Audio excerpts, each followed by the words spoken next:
दोस्तों कहते हैं कि एक बाबा जी ने अपनी पहली बीवी के होते हुए एक खूबसूरत और जवान उम्र लड़की लाकर सौकन डाल रखी थी। माशी हालात खराब हुए तो बाबा जी के पास कोई और चारा ना रहा कि एक को तलाक दे दे। अब मुश्किल ये थी कि कौन सी वाली को फारिग करें। एक तरफ उम्र का साथ था तो दूसरी तरफ हुस्न और सकाफत की मेराज थी। किसी पर जुल्म ना हो तो बाबा जी ने इम्तिहान लेने का फैसला किया।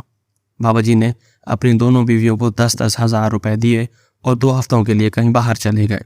वापसी पर उन्होंने देखा कि उनकी पहली बीवी ने 2 हफ्तों में अपना गुजारा करके भी 3500 बचा के रखे हुए थे, जबकि जवान और हसीन बीवी ने न सिर्फ 10,000 खर्च कर दिए थे बल्कि इधर उधर से लेकर खर्च करने के लिए 5,000 का कर्जा भी उठा लिया था।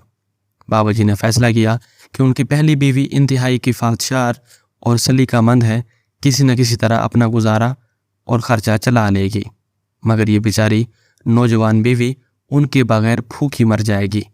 इसलिए उन्होंने अपनी पहली बीवी को तलाक दे दी। अगर वीडियो पसंद आई हो तो शेयर और कमेंट ज़रूर कीजिएगा। अल्लाह हाफिज़।